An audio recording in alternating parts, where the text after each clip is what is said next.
Oh, look at her! Malakas at mapanuyang wika ni Doña Cleta sa mga kaibigan habang nakatitig kay Sayin. Still pretending like she belongs here. Nagtawanan ng mga bisita. Lumingon si Sayin sa paligid. Umaasang hindi siya ang pakay ng panlalait. Pero siya nga. Sayin, bakit hindi ka nalang umuwi? Matalim na tanong ni Doña. I mean, seriously? You think you still have a place in Liam's world? Napayuko si Sayin, na natiling tahimik kahit pa nagsisimula ng mabigat ang kanyang dibdib. Muli, inunawa na lamang niya, gaya ng dati. I honestly don't understand what Liam saw in you. Dagdag ng isa pang bisita. I heard she used to sell kikiam. Kikiam, darling? Totoo yan, sabat naman ni Doña Cleta. She is just a burden. Useless and shameful. Imagine marrying a street vendor? How ridiculous. Nagpugay ng katahimikan na tawa ang grupo.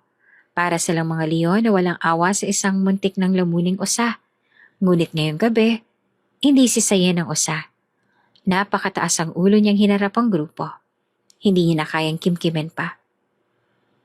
You know what? Panimula niya, nanginginig ba ng tinig? I've had enough. It's over. Napalingon ang lahat. Pati si Liam na kausap ng mga media ay napatigil. Narinig niya ang sinabi ni Sayin. I'm done playing stupid. I'm done letting you all step on me like I'm nothing. At sa mismong sandaling yon, isang malakas na tunog ng helicopter ang gumambala sa buong lugar. Nagtinginan ang lahat sa kalangitan habang unti-unting bumaba ang isang itim na helicopter sa open space malapit sa entrance. Hanggang sa tuluyan itong lumapag. May mga bodyguard na agad na bumaba para buksan ang pinto. Lumabas mula sa chopper ang isang matikas at may edad ng lalaki. Nakaitim na suit, may bahid ng kapangyarihan sa kanyang presensya. Mabilis na nakilala ni Sayin kung sino ito. Daddy, usal niya habang napaatras sa gulat at luha. Kung bago ka pa lang sa channel na ito, mga kwento ni Ate Jane, story mo, ikwento ko, huwag kalimutang pindutin ang notification bell at subscribe button. Sabi nila, kapag mahal mo ang isang tao, handa kang talikuran ng lahat. Pamilya, kaibigan, pangarap, at maging ang sarili mong mundo.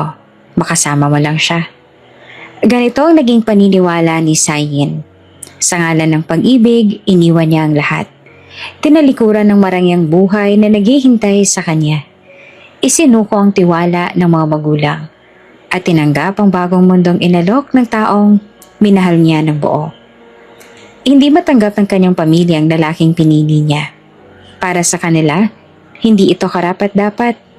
Mababa raw ang pinanggalingan, walang direksyon sa buhay, at malabong maging sandigan ng sinuman. Ngunit dahil bulag si Sayin sa pagmamahal, pinilit niyang paniwalaan na sapat na ang puso at tapat na damdamin para maitaguyod ang isang buhay na magkasama. Akala niya iyon ang simula ng isang magandang kwento, isang pag-iibigan na lalaban sa lahat ng hadlang. Akala niya tama ang desisyon niyang piliin ang lalaking mahal niya kesa sa komportableng buhay na iniwan niya.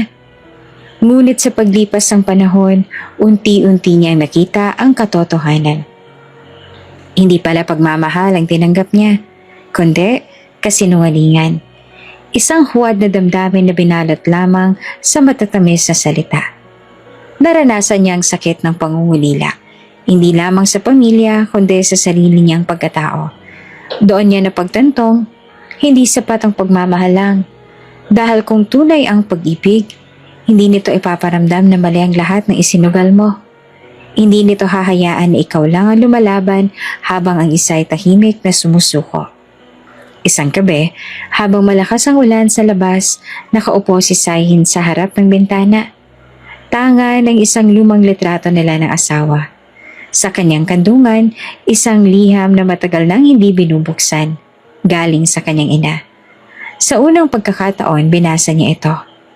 Doon niya narinig muli ang tinig ng pamilya. Isang tinig ng pagtanggap, ng pag-unawa, at ng walang kondisyong pagmamahal. Isang tinig na hindi kailanman isinara ang pinto para sa kanya. Habang binabasa niya ang sulat, tumulo ang kanyang mga luha.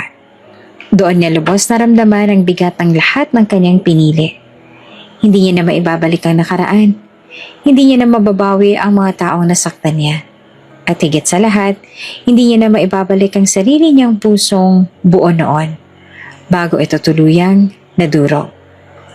Sa katahimikan ng gabing yon, sa pagitan ng pagpatak ng ulan at pagluha ng puso, tuluyan na rin binitawan ni Sayin ang paniniwala na ang pag-ibig ay sapat na dahilan upang talikuran ng lahat. Sapagkat minsan, ang akala nating pagmamahal ang magliligtas sa atin. Iyon pa pala ang maglulubog sa atin sa pinakamadilim na bahagi ng ating buhay. Kinabukasan, maagang nagising si Sayin.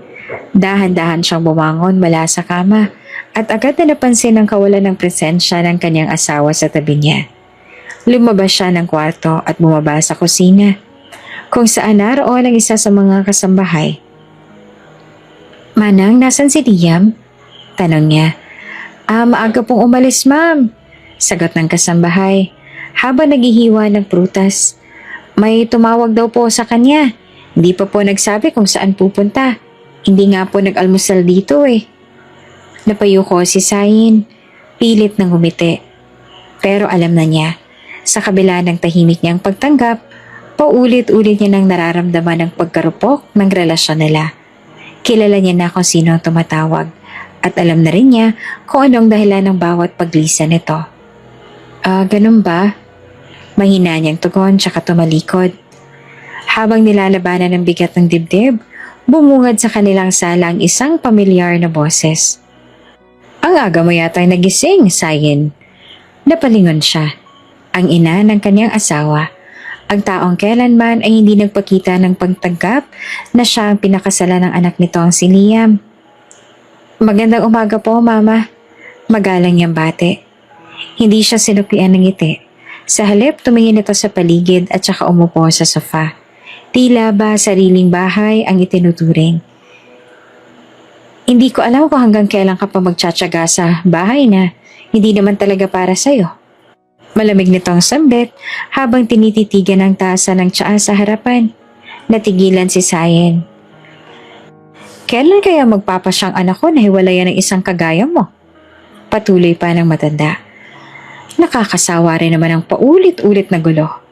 Wala ka na idudulot sa kanya, kundi kahihiyan at sakit ng ulo. Narinig ko na maaga na namang umalis ang anak ko. Sigurado ako na nagkaroon na naman ng gulo sa kumpanya.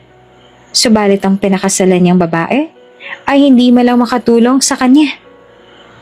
Napakagatlabi si Sayin. Masakit ang mga sinabi nito, pero hindi na siya sumagot, sapagkat sa dami ng panahong siya ang laging pinipiling manahimik, natutunan na rin niyang yakapin ang katahimikan bilang kalasag. Tumangulang siya, lumingon palayo. Sa likod ng kanyang mga mata ay ang mga luhang pinipigilan, at sa likod ng kanyang mga labi ay ang mga salitang nais sumigaw. Pilit kong pinili ang pagmamahal. Pero bakit tila ako lang lumalaban?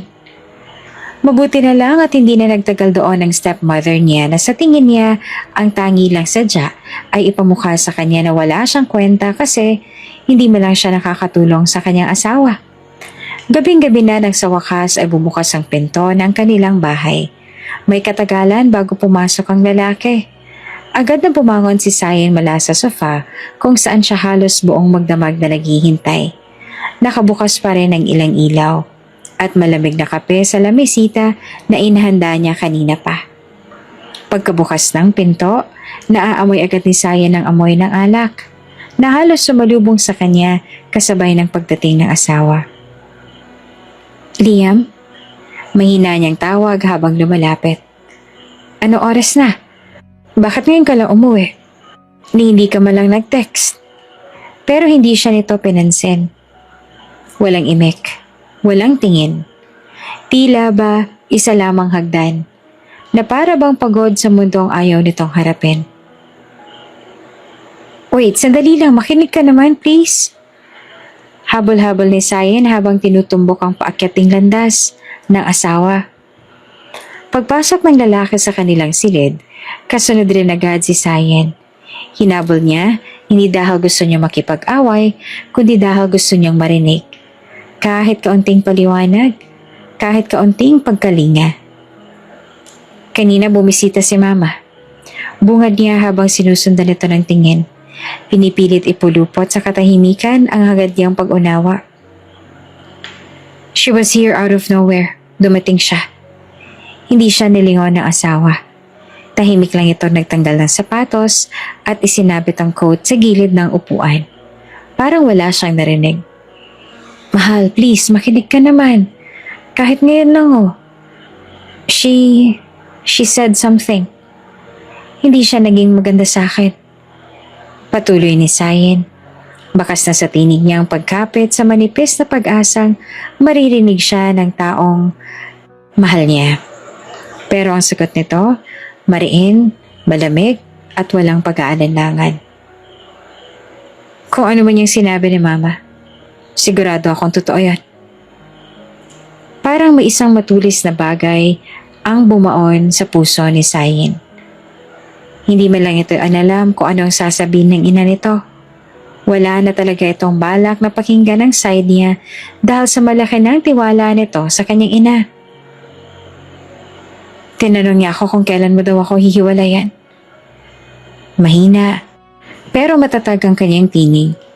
Pinipigilan ang pagbagsak ng luha, ngunit hindi mapigil ang panginginig ng kanyang mga kamay. Bigla na lamang pumasok ang lalaki sa banyo. Hindi nagsalita. Hindi lumingon. Para bang ang bawat salitang binitawan ni Sayen ay hangin lang na dumaan sa kanyang tenga. Naiwang nakatayo si Sayen sa gitna ng silid. Tinitigan niya ang pintuan ng banyo na marahan ang nagsara. Doon niya naramdaman ang bugso ng sakit na matagal niya nang ikinukubli. Hindi siya sigaw ng galit, kundi isang masinsing bulong ng pagkabigo. Tahimik na umupo si Sayen sa gilid ng kama. Pilit nilunok ang sakit. Ngunit sa mga sandali na iyon ay sinisisi niya rin ang kanyang sarili kung bakit niya nga ba nararanasan ang lahat ng ito. Mabilis lumipas ang mga araw. Mabilis pero paulit-ulit ang sakit. Halos hindi na dumadaan si Liam sa bahay. Kung umuwi man, 2:00 o 3:00 na ng madaling araw. At kung nandyan man ang kanyang asawa, pakiramdam ni Sayen ay parang wala rin ito. Ang dating masiglang tahanan ay tila naging isang malaking kulungan ng katahimikan. Isang tahanang puno ng mga bakas ng pagmamahala noon na ngayon unti-unting naluluma at nabubura. Araw-araw na lang, si Sayen ay naiiwang mag-isa. Nagtatanong ang isip niya kung saan ba pumupunta ang asawa niya, kung sino ang kasama nito, kung ang babae na naman ba nito, at kung bakit palagi na lang siyang hindi pinipili, kahit pa binibigay at sinuko niya naman ang lahat. Hindi siya manhid. Ramdam niyang sinasadya nilang iparamdam na hindi siya mahalaga. Parang sinasabi ng bawat katahimikan ni Liam na kaya nito na wala siya, na iyon ang gusto nito. Hanggang sa isang hapon, habang nakaupo si Sayen sa dining area, at pilit nilalabanan ng sarili sa pagbuborda ng tela, lumapit sa kanya si Aling Nida. Isa sa matagal ng kasambahay ng pamilya. May hawak itong polo na pamilyar kay Sayen. Isang light blue na polo na madalas isuot ni Liam sa mga meeting nito. Ma'am Sayen, maingat ang boses ni Aling Nilda. Parang nagdadalawang isip kung dapat ba itong magsalita o hindi. Tanong ni Sayen habang hindi pa inaalis ang tingin sa hawak niyang tela. Nakita ko po ito sa laundry kanina. Yung polo po ni Sir Liam. Doon lamang niya tiningnan ang iniabot ni Aling Nida. Pagkakuha niya ng polo, agad tumambat sa kanyang paningin ang isang pulang maraka sa may kwelyo. Isang matingkad na pulang lipstick stain. Napatigil siya, napalunok. Hindi agad nakapagsalita. Hindi po kasi kayo gumagamit ng red lipstick, di ba ma'am? Alanganing tanong ni Aling Nida. Halatang nag-aalala. Naalala ko po kasi na sinabi niyo dati, iniiwasan niyo po yung mga lip products kasi nagkaka-allergy kayo. Tahimik lamang si Sayen. Hindi niya makuhang ipikit ang mga mata. Dahil baka kapag ipinikit niya, lalo lang niyang makita ang imaheng unti-unting nabubuo sa isip niya. Si Liam kasama ang ibang babae. Hinahayaang may ibang labi ang dumampi sa labi nito. Ramdam ni Sayen na unti-unting humihigpit ang dibdib niya.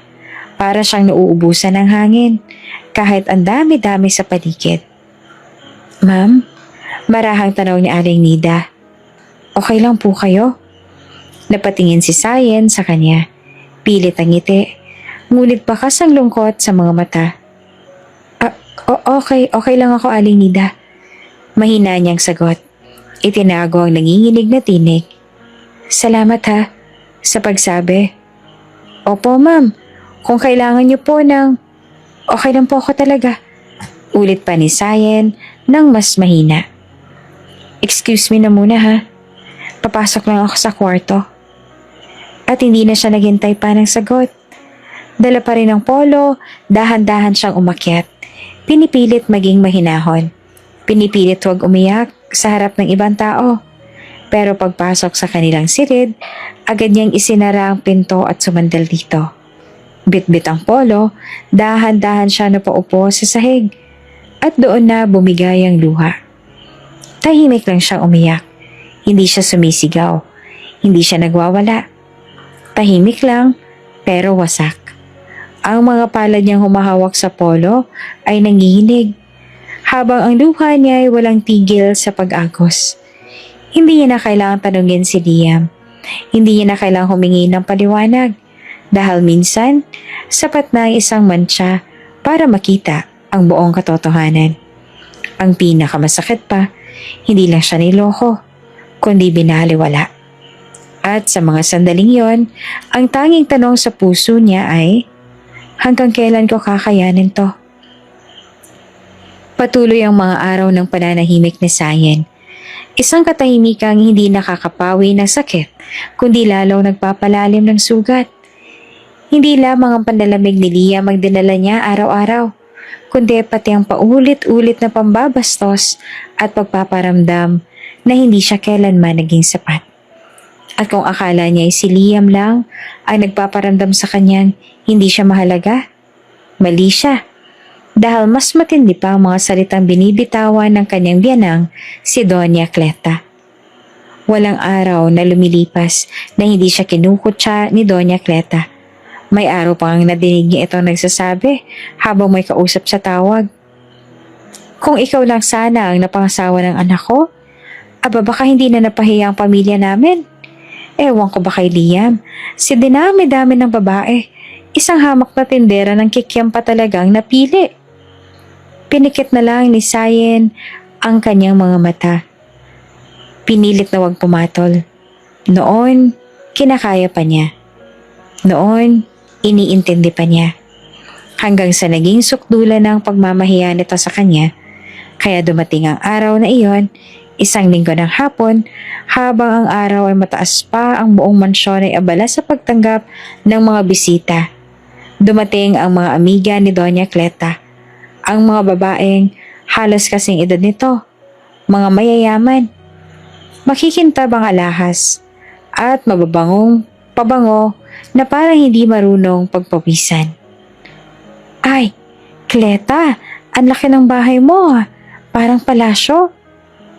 Of course, hindi naman namin kayang tumira sa maliit Tawag pa ni Doña Cleta habang pinapaupo ang mga bisita sa sala. Tahimik lang si Sayen sa isang tabi, may dalang tray ng juice. Ayaw niya sana magpakita pero pinilit siyang ipakita ni Doña Cleta. Hindi siya makatanggi. Pagkakita sa kanya ng isa sa mga bisita, agad na nagtaas ng kilay ang isa, si Madam Terry. Ay, siya ba yung asawa ni Liam? Yup. Sagot naman ni Doña Cleta, sabay irap. Ayan ang napangasawa ng anak ko. Napatingin si Sayen sa kanila. Kahit papilit niyang iniwasan ang tingin ng mga ito, pinilit niyang ngumiti. Maganda nga siya, tulad ng sinabi nila. Pero hindi ba't Ang sabi mo ay isa lang siyang tagatinda ng street foods? Sabat ng isa, si Madam Jinky. Nagtawanan ng grupo. Ngumiti si Doña Cleta, pero hindi yun masayang ngiti. Iyon ay ang mapanghusga at mapanirang ngiti. Yes, isang hamak na tagatinda ng kikiam. Paborito niya ng anak ko noon. Kaya siguro napaibig. Sabi ko naman sa kanya na marami naman ng iba riyan. Aba ewan ko rin ba't pumili pa rin siya ng isang pabigat. Grabe ka naman, Cleta. Hirit naman ni Madam Jinky. Anong naisip ng anak mo, no? Grabe ang downgrade. Ako rin, hindi ko alam. Tawa ni Doña Cleta. Wala man lang sa kalingkingan natin ang napili niya. Palamunin lang dito sa bahay. Wala namang niiambag sa negosyo ni Liam. Isang malaking abala. Nakakahiya tuloy. Habang tumatawa ang mga bisita, pakiramdam ni Sayen ay para siyang unti-unting nilulunod sa sarili niyang kahihiyan. Hindi siya makatingin. Pinili na lang niyang yumuko. Pilit niyang kinukumbinsi ang sarili na magiging matatag. Pero hindi niya kayang pigilan ng pagsisikip ng dibdib niya. Para siyang batang iniwan sa gitna ng entablado habang pinagtatawanan ng lahat. Isang bisita ang muling nagsalita. You know what, Cleta? Kaya siguro hindi na bumabalik-balik ang anak mo rito. Baka nga nagsisisi na. Hindi na siya umimik. Sa kanyang pagkakayuko, pinigilan niya ang luha. Hindi dahil ayaw niyang ipakita ang kahinaan niya, pero dahil alam niyang walang makikinig. Wala ni isa sa kanila ang makakaintindi sa sakit na dala ng bawat salitang binibitiwan ng kanyang asawa, ng kanyang biyanan, at ng mga taong wala namang alam sa pinagdadaanan niya. Gusto niyang tumakbo palabas pero pinili niyang manatili roon. Nagkukuble sa katahimikan. At sa kabila ng lahat ng iyon, isang tanong lang ang paulit-ulit sa kanyang puso. Maaga pa lamang igising na si Sayin. Hindi siya nakatulog ng maayos buong gabi matapos siyang makatanggap ng mensahe mula sa kanyang pinsan na si Carla na matagal niya nang hindi nakikita. Sa mensahe, nagmamakaawa ito na magkita sila kahit saglit lang daw dahil may mahalaga itong kailangang sabihin. Dahil naramdaman ni Sayin ng bigat sa tono ng mensahe, nagdesisyon siyang pumayag. Nagsuot siya ng simpleng damit at nagtungo sa isang restaurant na sinasabi ni Carla. Malayo ito sa mansyon. Malayo sa mapanghusgang mata ng kanyang biyanan. Pagdating niya sa lugar, nakita niya si Carla na nakaupo na sa loob. Sa pinakalikod na bahagi ng restaurant, nakasimangot ito. Halatang hindi mapakali. Nang makita siya, agad itong tumayo at sinalubong siya ng mahigpit na yakap. Thank you for coming. Bungad ni Carla habang inaayos ang buhok niya. I wasn't sure you'd still want to see me. Umupo silang dalawa. Tahimik muna silang nag-order ng kape at tinapay. Ngunit hindi na nakatiis si Carla. Halatang matagal na nitong kinikimkim ang nais sabihin. I'll go straight to the point, sabi nito habang tinititigan si Sayin. Do you know why Leah married you? Napakunot ang noo ni Sayin. Hindi siya agad nakasagot. Why are you asking me that? Tiningnan ni Carla ang kape nito. Because you deserve to know the truth. I heard everything from my mom. And from someone close to Liam. Huminga ito ng malalim. Liam married you because you saved his brother's life. You donated your liver to him. You were a perfect match. Back then, the family was desperate. His brother was dying. And you, without second thoughts, agreed to help. Napakapit si Sayin sa mesa. Parang unti-unting nahuhulog ang kanyang mundo. What? What are you talking about? You don't remember it fully because they didn't tell you everything. Patuloy pa ni Carla. You were in and out of the hospital. The surgery was done in secret under a different name. But you saved him, Sayin. You saved their family. You became their hero. And Liam, he married you out of utang na loob. Napayuko si Sayin. naramdaman niya ang panlalamig ng kanyang mga daliri. Pilit niyang inuunawa ang bawat salitang narinig niya. Napakuyom naman ang kamao ni Carla. But now that his brother is well, now that their promise is fulfilled, he wants to let go of you. He's planning to leave you, Sayen. He wants to move his girlfriend into a condo. He's been seeing her even before you two got married. Napaluha si Sayen. Hindi siya makapagsalita. All this time, I thought I was just not enough. I thought I did something wrong. I tried so hard to be a good wife. Carla reached out and held her hand. Have they done anything else to hurt you? Dito na bumulwak ang luha ni Sayen. Isa-isang bumulong sa kanyang lahat ng alaala.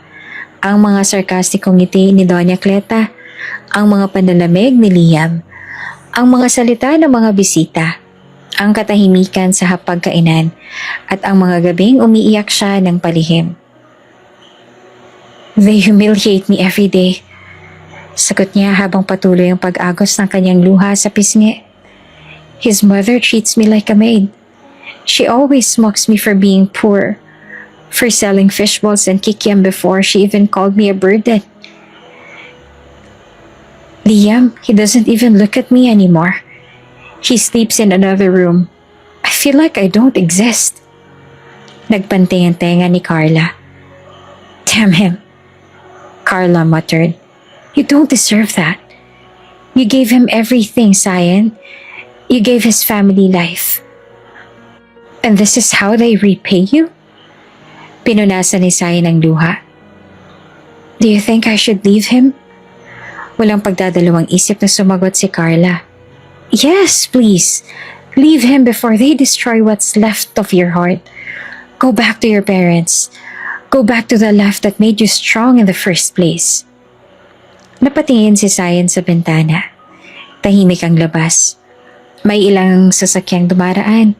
Parang ang puso niya patuloy sa pagdaan ng sakit. Pero hindi pa rin humihinto sa pagtibok. Do you think Mom and Dad will still take me back? After everything? After I left them for Liam? Carla's eyes softened. Of course they will. They've been waiting for you. Uncle and Auntie, they've missed you every single day. They never stopped asking about you. They still talk about you like you're coming home tomorrow. They're your family. You were never forgotten. Muling bumagsak ang luha ni Sayen. Hindi niya akalain sa dinami-dami ng panahon na pinalipas niya sa katahimikan, may mga taong naghihintay pa rin sa kanyang pagbabalik. I don't know where to start.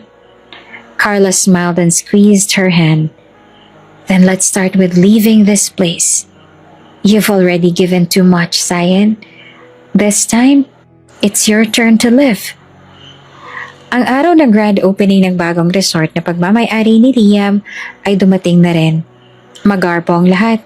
Naglalakihan ng mga dekorasyon. Ang mga bisita ay pawang mga kilalang personalidad, negosyante at mga socialite. Kompleto rin ang press at media coverage. Isa ito sa mga pangarap ni Liam, ang magpatayo ng sariling resort. At ngayon, katuparan na ito. Nandoon si Sayen. Maaga siyang dumating. Nakaayos at suot ang simpleng beige na dress na akma sa okasyon. Ngunit hindi kasing mamahalin ang suot ng mga iba. Kahit hindi siya pinahalagahan ng asawa niya nitong mga nakaraang araw, pinili pa rin niyang sumipot bilang suporta. Kahit paano, umasa siyang baka kahit minsan makaramdam siya ng respeto mula sa mga taong paulit-ulit siyang tinatapakan. Ngunit hindi ganoon ang nangyari. Sa gitna ng programa, habang abala ang mga bisita sa pakikipagkwentuhan at pagkuha ng mga litrato, nilapitan siya ng ina ni Liam. Kasama ang mga amigas nito, may hamak pang wine glass habang naglalakad palapit sa kanya. Oh, look at her! Malakas at mapanuyang wika ni Doña Cleta sa mga kaibigan habang nakatitig kay Sayen. Still pretending like she belongs here. Nagtawanan ng mga bisita. Lumingon si Sayan sa paligid. Umaasang hindi siyang pakay ng panlalait, pero siya nga. Sayan, bakit hindi ka na lang muna umuwi? Matalim ang tanong ni Donya. I mean, seriously? You think you still have a place in Liam's world? Napayuko si Sayan, nanatiling tahimik kahit pa nagsisimula ng mabigat ang kanyang dibdib. Muli, inunawa na lamang niya gaya ng dati. I honestly don't understand what Liam saw in you. Dagdag ng isa pang bisita. I heard she used to sell kikiam. Kikiam, darling? Totoo yan. Sabat naman ni Doña Cleta. She's just a burden. Useless and shameful. Imagine marrying a street vendor. How ridiculous. Nagpugay ng katahimikan ng tawa ang grupo. Para silang mga leon na walang awa sa isang muntik ng lamuning usa. Ngunit ngayong gabi, hindi na si Sayan ng usa. Nakataas ang ulo niyang hinarap ang grupo. Hindi niya na kayang kimkimin pa. You know what? Panimula niya. Nanginginig man ang tinig. I've had enough. It's over. Napalingon ang lahat.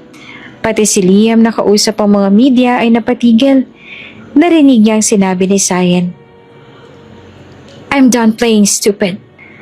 I'm done letting you all step on me like I'm nothing. At sa mismong sandaling yun, isang malakas na tunog ng helicopter ang gumambala sa buong lugar. Nagkatinginan ang lahat sa kalangitan habang unti-unting bumaba ang isang itim na helicopter sa open stage malapit sa entrance. Hanggang sa tuluyan itong lumapag. May mga bodyguard na agad na bumaba para buksan ang pinto nito. Lumabas mula sa chopper ang isang matikas at may edad ng lalaki. Nakaitim na suit. May bahid ng kapangyarihan sa kanyang presensya. Mabilis na nakilala ni Sayan kung sino ito. Daddy? Usal niya sabay na paatras sa gulat at luha. Hindi na siya nag-aksaya ng panahon. Agad siyang tumakbo, palapit, humahagulgol. Daddy? Sayan, my princess. Maluwag na yakap ang sinalubong sa kanya ng ama. Parang bata si Sayan na yumakap ng ubod ng higpit sa ama. Para bang doon lamang siya ulit nakahinga.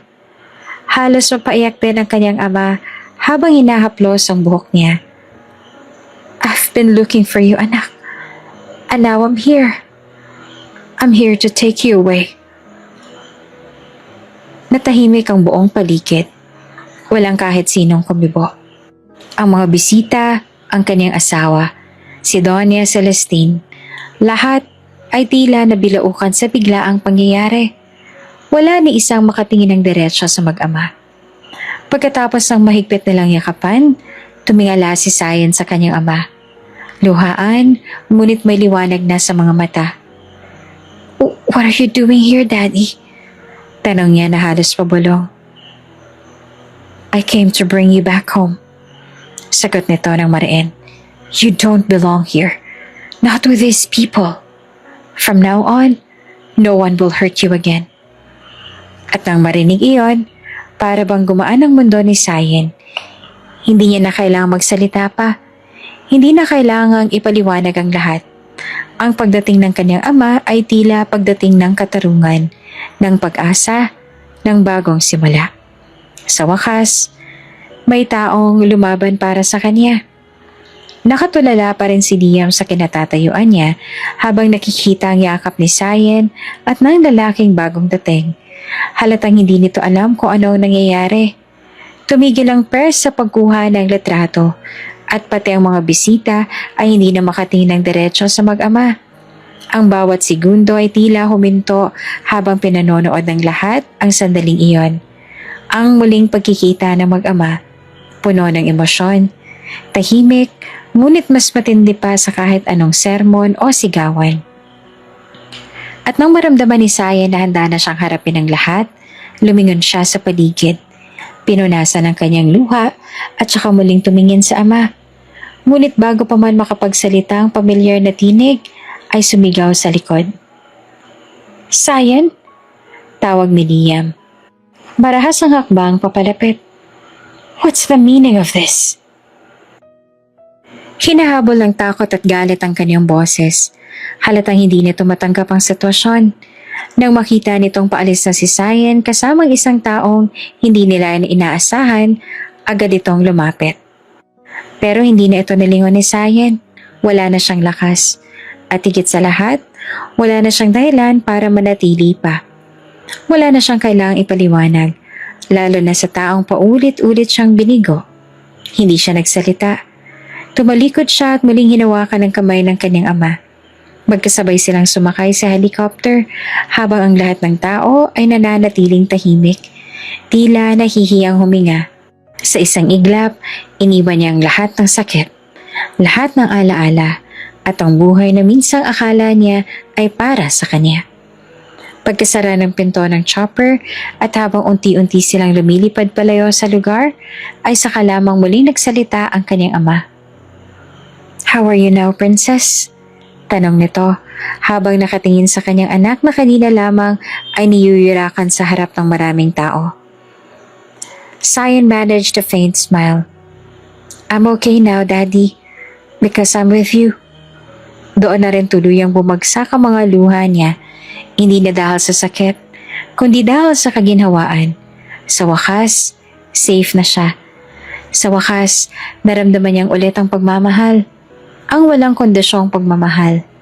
Pinagmasdan siya ng kanyang ama. Halatang kinukubli rin ito ang emosyong pilit sumisilip sa mga mata niya. "Do you want to tell me what happened? What did they do to you?" Tumango si Sayen, bahagyang nag-aalangan. How did you know where I was?" Sumagot ang kanyang ama ng marahan, ngunit buo ang tinig. "Carla told us everything." Napalingon si Sayen. "Carla?" "Yes," sagot ng kanyang ama. "She came to us and told us what's happening to you. How they've been treating you. How he's been hurting you. That's when we knew we had to get you out of there. We couldn't let them break you any further." Napayuko na si Sayen. "I'm sorry, Dad." Bulong niya, puno ng pagsisisi. "I should have come home sooner. I should have listened. I thought I had to prove myself." Marahang iniling ng kanyang ama ang ulo at hinaplos ang kanyang buhok. "No, anak," bulong nito. "Don't apologize. I understand. Sometimes we make choices because we love. But love shouldn't hurt you like that. I'm just glad you're here now. That's what matters. You're safe. You're home." "Thank you," mahinang sagot ni Sayen at muling napaiyak.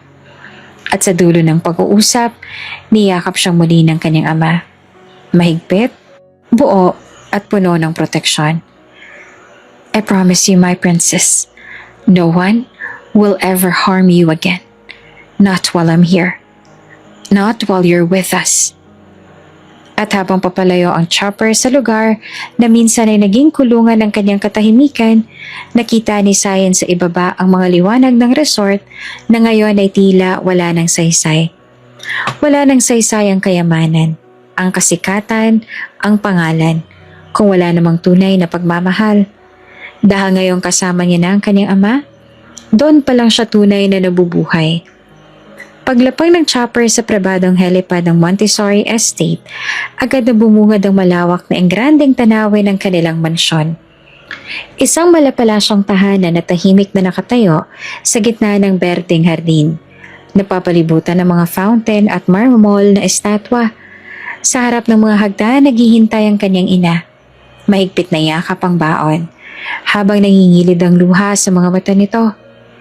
Pagkababa pa lang ni Sayen, agad siyang sinalubong ng kanyang ina. Wala nang salitang kailangang sabihin noon. Isang yakap lang ang naghatid ng lahat ng damdaming kinimkim sa loob ng mahabang panahon. Mahigpit ang yakap ng ginang.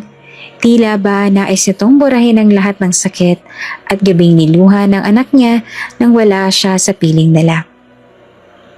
"Anak ko," garalgal ang boses ng kanyang ina. "Anak ko, nagbalik ka na." Yumakap din si Sayen pabalik. Halos hindi makapaniwala na muli niyang maramdaman ang init ng tahanan. Ang yakap ng isang ina ang matagal niya nang hinanap sa gitna ng sakit at pangungulila. I'm so sorry, Mama. Bulong ni Sayen. Halos hindi marinig dahil sa kanyang luha. I should have never left. I thought I could make it on my own. Marahang inaplos ng kanyang ina ang kanyang buhok.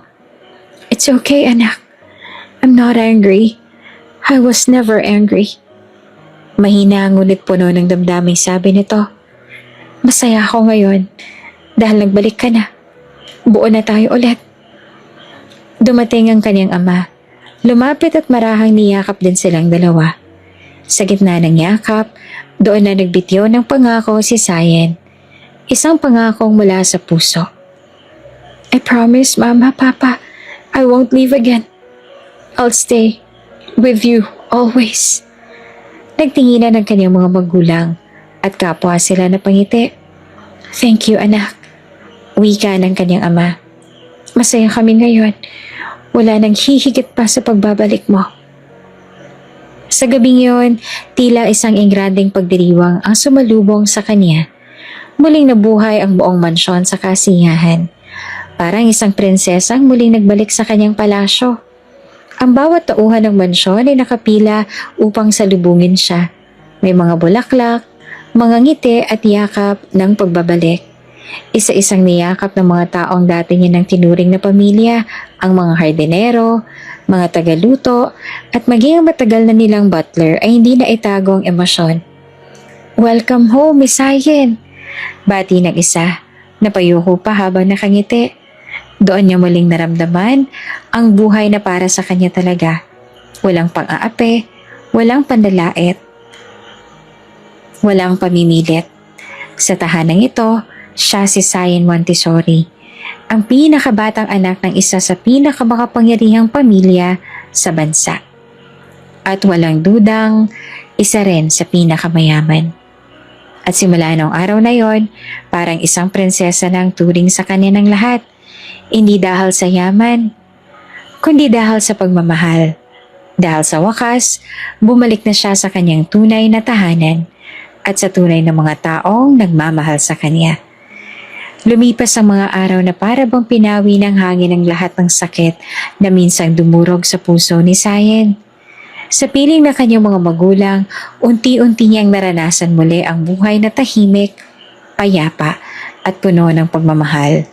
Wala nang umaga na ginigising siya ng tensyon o panlalait. Wala na rin gabi na pinupuno ng luha ang kanyang unan. Sa bawat hakbang sa loob ng kanilang mansyon, sa bawat ngiting bumabati sa kanya, dama niya ang pagbabalik ng sarili niyang pagkatao na matagal nang nawala. Naging abala rin ang kanyang ama sa mga legal na proseso ng paghihiwalay nila ni Liam. Isang araw, habang magkasama silang kumakain ng tanghalian sa veranda, doon na inilahad ng kanyang ama ang tungkol sa pagsampa ng kaso. Anak, bungad ang kanyang ama.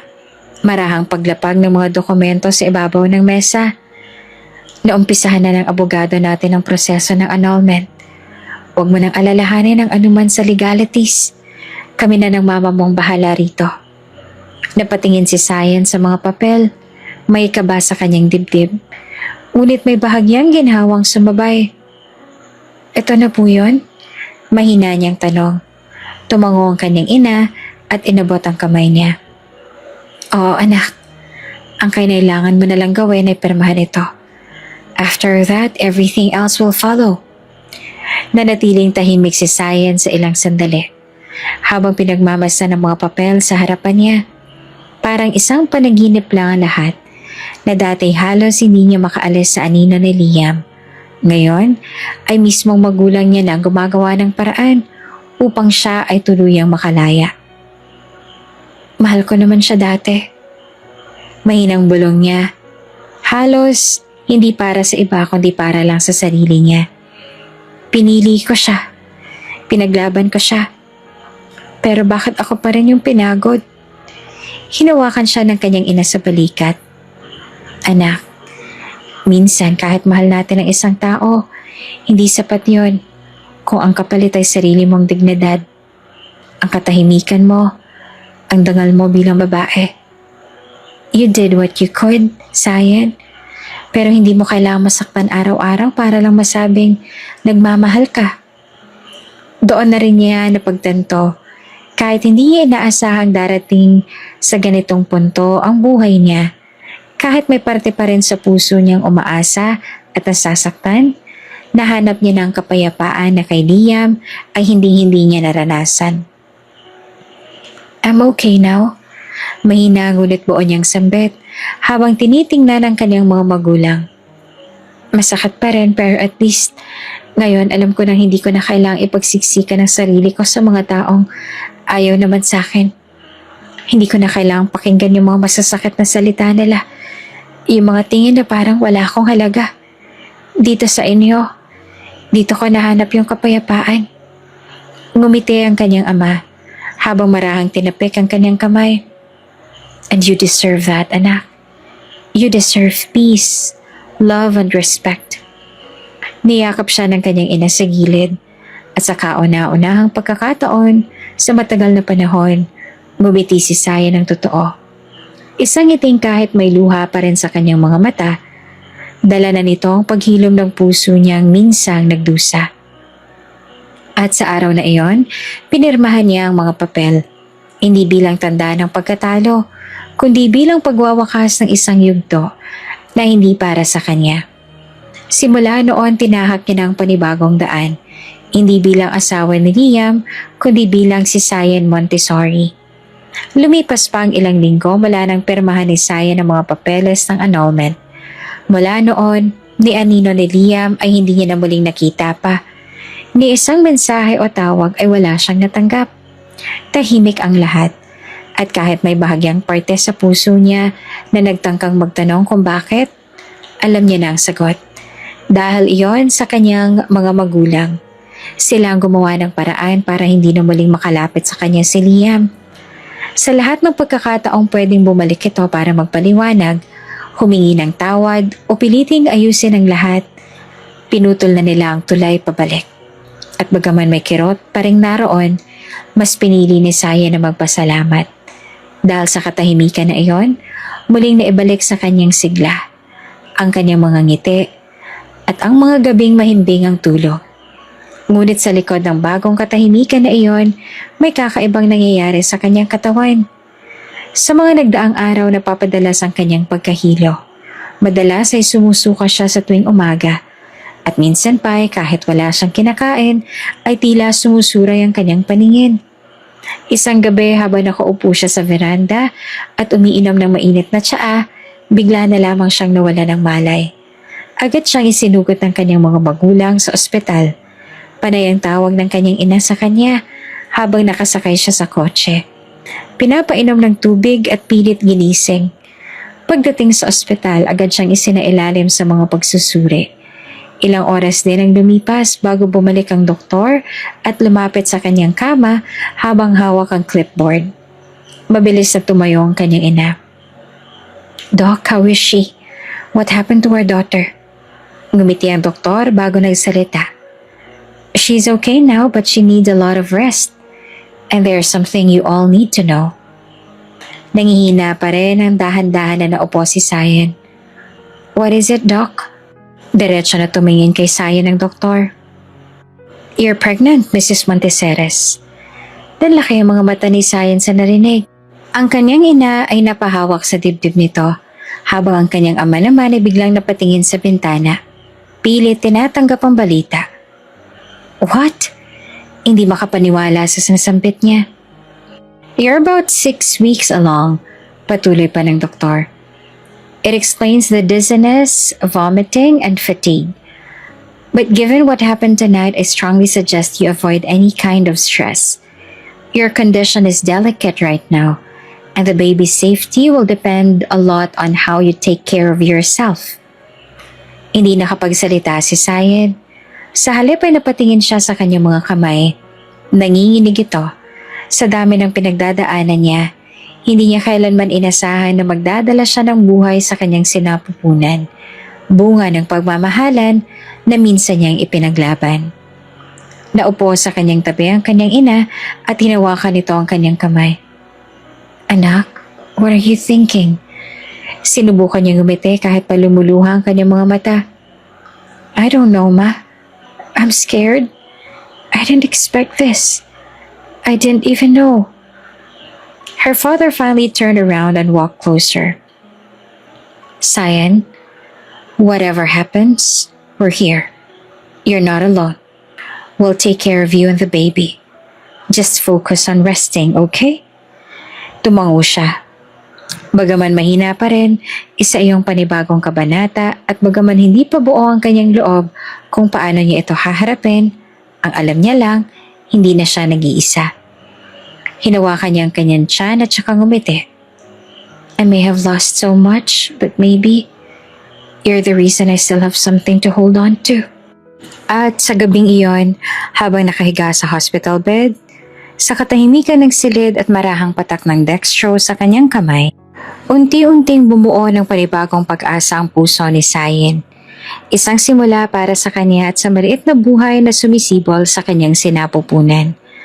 Bagaman hindi naging madali ang lahat, naging maayos ang pagbubuntis ni Cyan sa tulong ng kanyang mga magulang. Sa bawat buwan na lumilipas, sa bawat pagkakataong siya ay nakakaramdam ng takot, pangamba o pagkalito, nariyan palagi ang kanyang ina at ama upang iparamdam na hindi siya kailanman nag-iisa.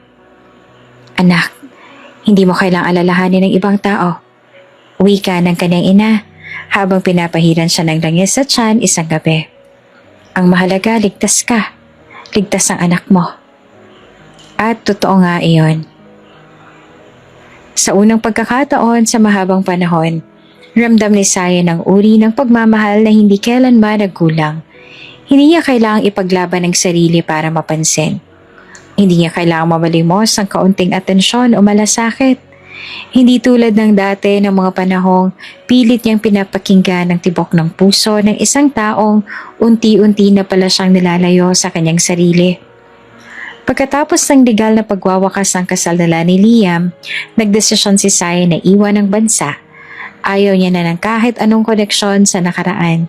Kailangan niya na ng bagong simula para sa sarili at sa batang nasa kanyang sinapupunan. Kaya't nagtungo siya sa Europe, kung saan may property ang kanilang pamilya.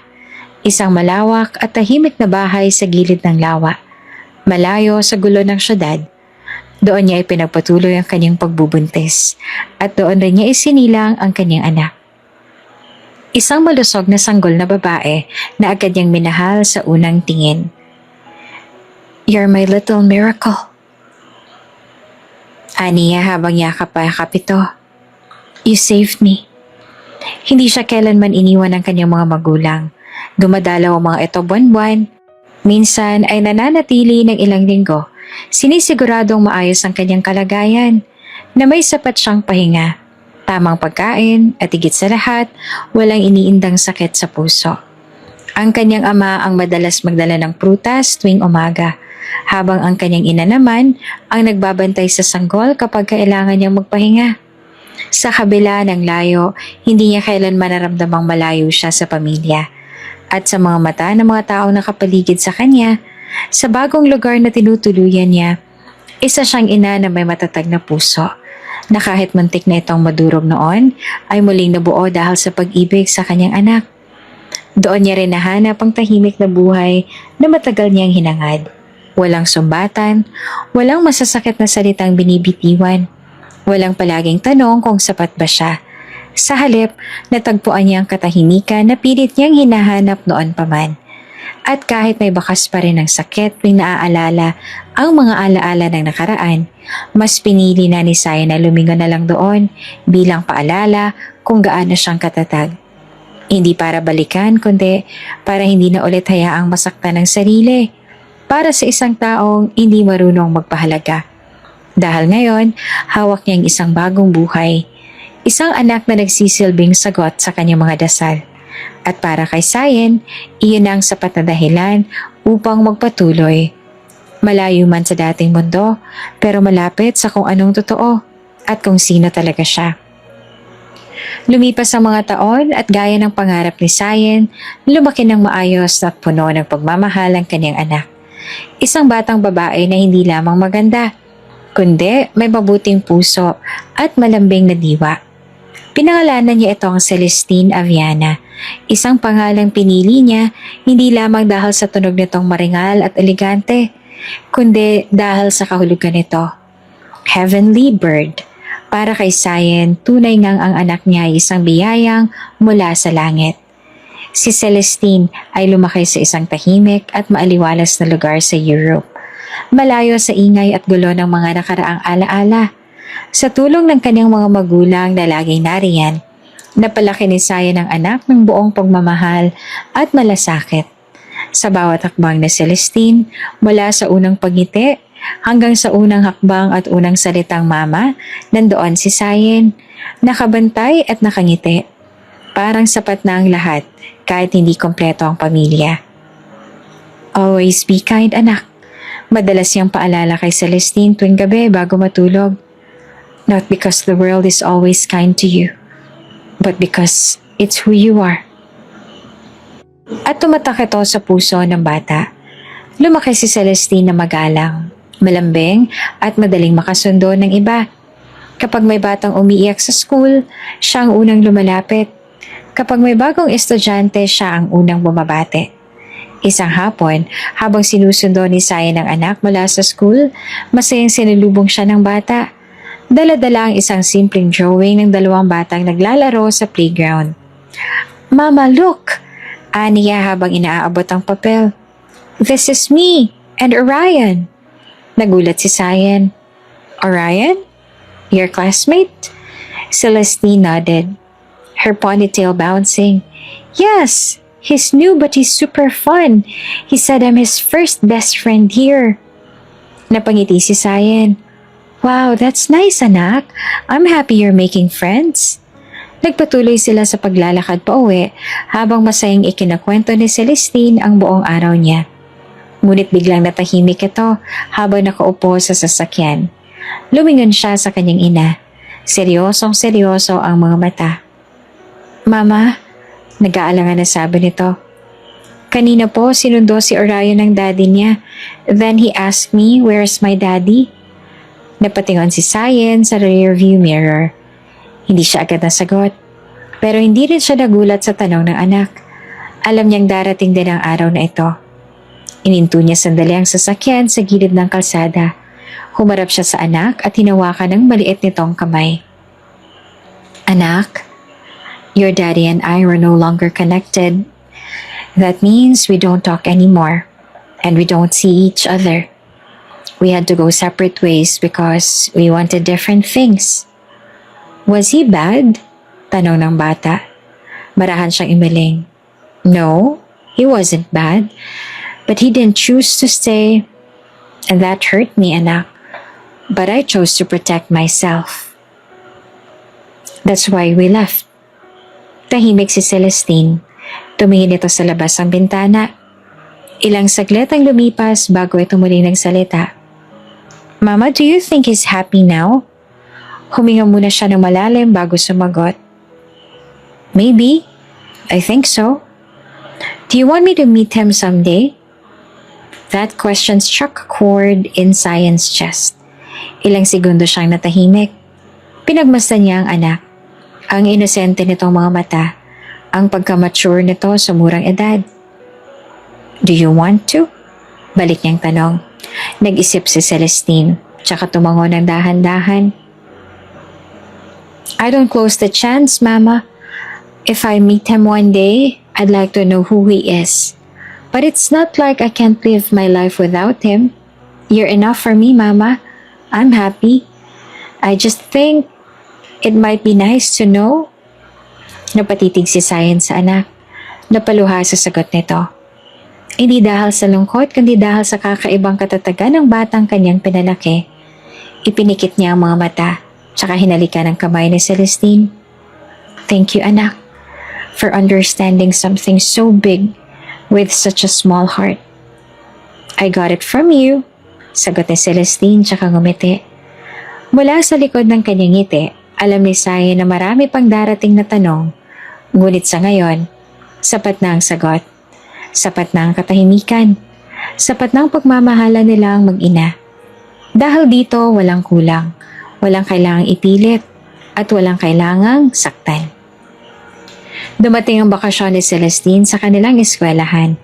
Isang mahabang pahinga mula sa pag-aaral at isang pagkakataong maglakbay.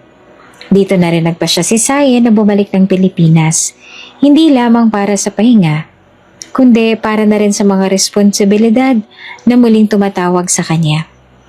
Habang nag-aayos siya ng maleta sa guest house ng kanyang ina sa Europe, pumasok ang ginang at maingat na umupo sa kama. Anak, wika nito. Handa ka na ba talagang bumalik sa bansang yon? Napatingin si Sayen sa kanyang ina, tsaka marahang ngumiti. Ilang taon na rin po ang lumipas, ma. I'm more than ready. Hindi na to katulad ng dati. Tsaka wala na rin po sa puso ko ang sakit. Tsaka kailangan din ako ng kumpanya roon. Tumango ang ginang. Pagkamat hindi maikakaila ang kaunting pag-aalala sa mga mata nito, may diin sa tinig ni Sayen ang dugtungan niya. May mga bago rin tayong kontrata at may plano rin po tayong bilhin na kumpanya. This is something I can't ignore, ma. I have to be there. Hinawakan ng kanyang ina ang kanyang kamay. Kung sakaling hindi mo kayanin o kailangan mo ng tulong, huwag mo kaming ilihim, anak, ha? Kahit kailan, hindi ka nag-iisa. Nangilid ang luha sa mata ni Sayen, ngunit pinigilan niya itong tumulo. Tumango siya at mahinang umiti. Opo, salamat po sa lahat. Hindi nagtagal at dumating na ang araw ng kanilang paglipad. Hawak ni Celestine ang kamay ng kanyang ina habang binabaybay nila ang arrival gate ng Ninoy Aquino International Airport. Matapos ang ilang taong pagkakawalay, muling naramdaman ni Sayen ang mainit na hangin ng Pilipinas. Isang halik ng alaala. Ngunit ngayon, hindi na ito masakit. Hindi na ito mabigat. Pagkalabas nila ng airport, huminga ng malalim si Celestine. Tiningala niya ang langit at ngumiti. Mama, bulong ito habang hinigpitan ang hawak sa ina. I think I like it here.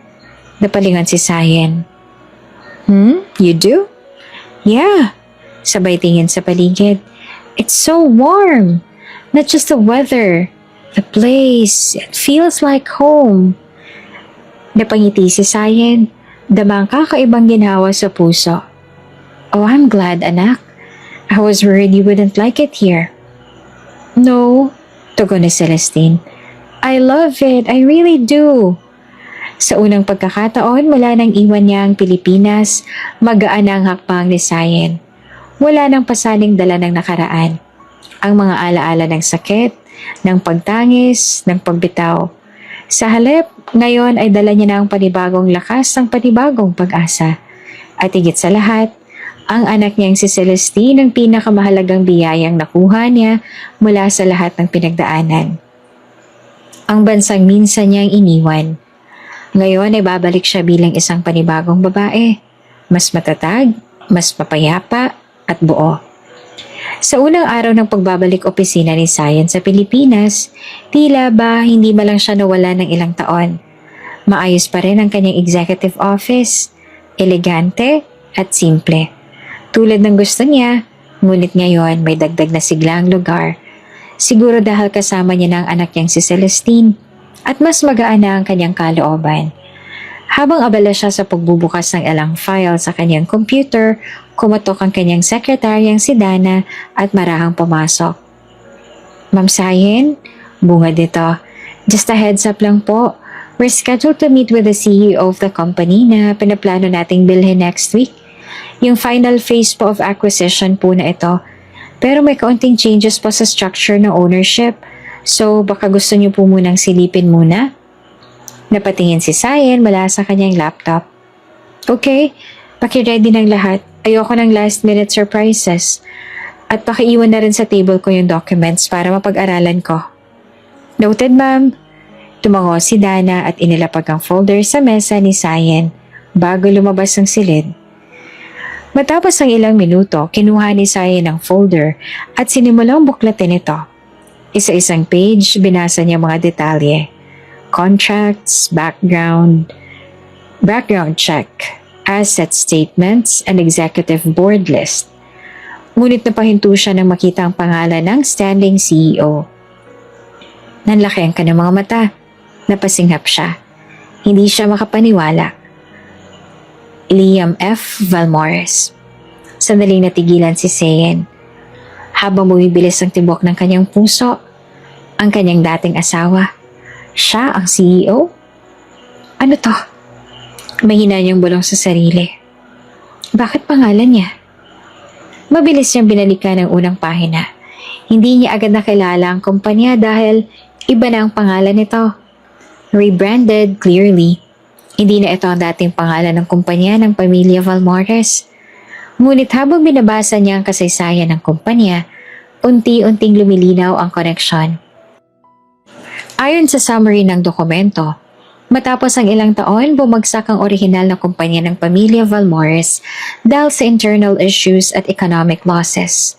Binenta ni Liam ang majority share sa ibang private group para makapagbayad ng utang at makapagpatuloy sa business, kahit hindi na ito ang majority owner. Gayunpaman, nanatili itong standing CEO bilang bahagi ng buyout agreement. Ibig sabihin, ito pa rin ang nagpapatakbo ng kumpanya pero wala na itong buong kontrol rito. Meron na lamang itong retained shares, enough para manatili sa posisyon. Ngunit hindi na ito ang kapangyarihang desisyonan ng future ng kumpanya. Na-rebrand ang kumpanya under a new name para makalimutan ang bad reputation na iniwan ng pagkakalugmok nito. Napapikit si Sayen. Parang kinukuryente ang kanyang spine. Ilang taon na ang lumipas, akala niya wala na siyang nararamdaman kapag marinig ang pangalang Liam. Pero ngayon, heto ulit siya. Babalik sa mundong minsan niyang tinalikuran. At hindi lang basta bumalik, kundi haharap pa sa taong minsang sinaktan siya ng labis. Mabilis niyang pinindot ang intercom. Dana, can you come in for a moment? Makalipas ang ilang segundo, muling pumasok ang sekretary niya. Yes po, ma'am. Can you confirm something for me? Tanong ni Sayen habang tinuturo ang pangalan sa papel. Si Liam Valmores ba talagang CEO ng kumpanyang to? Tumango si Dana. Yes po, ma'am. Siya pa rin po ang acting CEO. Though hindi na siyang full owner, naka-retain lang po siya as part of the previous agreement. May shares pa rin siya. Pero majority ng shares ay hawak na ng bagong group of investors. Bale parang front na lang siya, pero siya pa rin ang nakikita sa mga meetings at siya rin ang humaharap sa mga clients. Okay, napalunok si Sayen. Bakit hindi agad ito nabanggit? Ma'am, we tried to verify po pero late na lumabas ang finalist ng board members eh. Confidential din po kasi ang mga dealings ng bagong investors. They changed the company name and branding to clean up the public image. Kaya po hindi agad natin na-connect. Tahimik si Sayen. Hindi niya alam kung matatawa ba siya o iiling. Ang akala niyang bagong simula, may halong multo pala ng nakaraan. Okay, Dana. That's all. Thank you. Yes, ma'am. Let me know po if you need anything else. Lumabas na si Dana at isinara ang pinto. Napaupo si Sayen. Huminga siya ng malalim. Pinikit ang mga mata at tinakpan ang bibig. Ang buong akala niya nakalayo na siya sa lahat. Pero ngayon, ang parehong taong minsang bumasag sa puso niya ay muling nakatayo sa daan na kailangan niyang tahakin. What the heck? Seriously? Mahina niyang sabi sa sarili at pilit pinapatawa ang sarili kahit ramdam niyang kumakabog ang dibdib niya. Pero isang bagay ang malinaw. Hindi na siya ang dating Sayen. Handa na siyang humarap. Handa na siyang magsimula. Kahit pa ito'y sa harap ng lalaking minsan niyang minahal at iniwan. Sa araw na iyon, maaga pa lamang ay naroon na si Sayen sa opisina. Nasa loob siya ng isang eleganteng conference room na may floor-to-ceiling glass walls na tanaw ang buong lungsod. May mga nakaayos na folder sa kanyang harap. Kabilang na ang mga dokumento para sa pagbili ng isang kumpanya na matagal na nilang pinagandaan. Formal ang kanyang ayos, naka-business attire, ngunit may natural na karisma sa kanyang kilos. Tahimik siyang nag-aantay habang tinitingnan muli ang mga papeles. Sinisiguradong kompleto ang lahat bago dumating ang kinatawan ng kabilang panig. Maya-maya ay bumukas ang pintuan ng conference room. Isang lalaking nakaitim na suit ang pumasok. Matangkad, gwapo, at halatang sanay sa corporate world. Pero ang mas nakakuha ng atensyon ni Cyan ay ang ekspresyon ng gulat sa mukha nito. Sandaling napatigil ang lalaki sa paglakad. Natigilan. Halatang hindi ito makapaniwala sa kanyang nakikita. Cyan? Mahina pero malinaw ang pagkakambanggit nito ng kanyang pangalan. Tumayo si Cyan mula sa kanyang kinauupuan. Matiwasay ang kanyang ngiti. Kalmado ang kanyang kilos. Nilapitan niya ito nang walang bahid ng alinlangan. She extended her hand professionally. "It's nice meeting you, Mr. Valmores," she said with a graceful smile. Lalo pang lumalim ang gulat ng mga mata ni Liam habang nakatitig sa kanya. Hindi ito agad nakakilos, pero kalaunan ay tinanggap din ang kamay ni Cyan at nakipagkamay.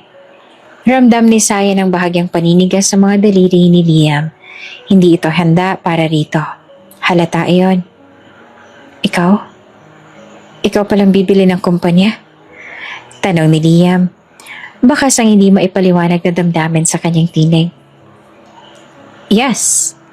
Maikling tugon ni Cyan habang bumalik sa kanyang upuan. And honestly, I didn't know you were the standing CEO until I saw your name sa documents. Naglakad si Liam palapit sa kabilang dulo ng mesa at naupo.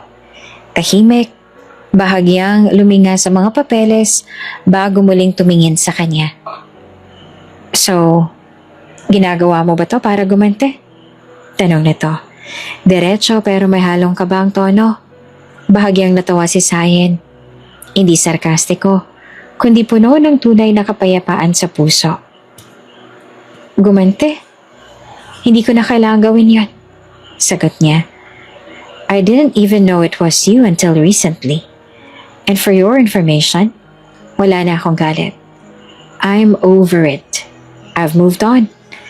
And honestly, I'm much happier now. Natahimik si Liam. Napayuko ito sandali. Tsaka tumitig muli sa kanya. Sa mga mata nito, may bakas ng pagsisisi. Isang uri ng pananahimik na tila nais magsalita, ngunit alam niyang wala ng saysay. I'm sorry, Cyan. I know I've caused you a lot of pain. Mahinang sambit ni Liam. Ngumiti si Cyan. Banayad at hindi mapait. Liam, I am not here to talk about the past. I am here for business. And I believe that this acquisition will benefit both sides. I hope we can proceed professionally. Tumango si Liam. Tila muling binalikan ang mga panahong nasayang. Ngunit wala na siya magagawa kundi tanggapin ang kasalukuyan. Of course, sagot nito. So, how do you want to proceed with the acquisition? Muling bumalik si Cyan sa pagiging businesswoman. I've already reviewed the financial documents and legal aspects. My legal team will take care of the full acquisition once the initial MOU is signed. For now, let's finalize the terms, including the transfer of shares and leadership transition. Nagpatuloy ang usapan nila. Mahinahon at formal. Ngunit sa ilalim ng lahat na iyon, naroon ang hindi makakailang irony ng pagkakataon. Nasa dulo, ang taong minsang naging sentro ng sakit ni Cyan ay siya ring magiging daan para tuluyang maisara ang kabanatang iyon sa kanyang buhay. At sa puso ni Cyan, alam niyang hindi na siya ang dating babae na iniwan at iniyakan ng kanyang kabiguan. Ngayon, siya na ang babaeng kayang humarap sa nakaraan, nang nakangiti, at may bagong direksyon. Pinipili, hindi para gumante, kundi para patunayan na kaya niyang mamuhay ng matagumpay. Kahit wala na ang taong minsang inibig niya. Pagsapit ng gabi, pagkarating ni Cyan sa kanilang condominium unit, agad siyang sinalubong ng isang malakas na boses ng batang babae mula sa loob. Mommy! Sigaw ng anak. Habang tumatakbo papunta sa kanya si Celestine, yakap agad ang ibinigay. I missed you! Ngumiti naman si Sayen. Yakap din ang itinugon habang pinipisil niya ang pisngi ng anak. I missed you too, baby. Come, play with me, please. Yaya ni Celestine habang hawak-hawak ang isang Barbie doll sa isang kamay at hila-hila siya papasok ng sala gamit ang kabila. Hindi na nagdalawang isip pa si Sayen. Ibinaba niya ang kanyang bag at isinantabi muna ang pagod sa katawan. Umuupo siya sa carpeted floor ng sala kasama ang anak at sinimulan nilang paglaruan ng mga Barbie dolls at ang maliliit na kasangkapan sa miniature dollhouse. Habang naglalaro si Celestine at masayang pinapagalaw ang mga tau-tauhan, tahimik na nakamasid si Sayen.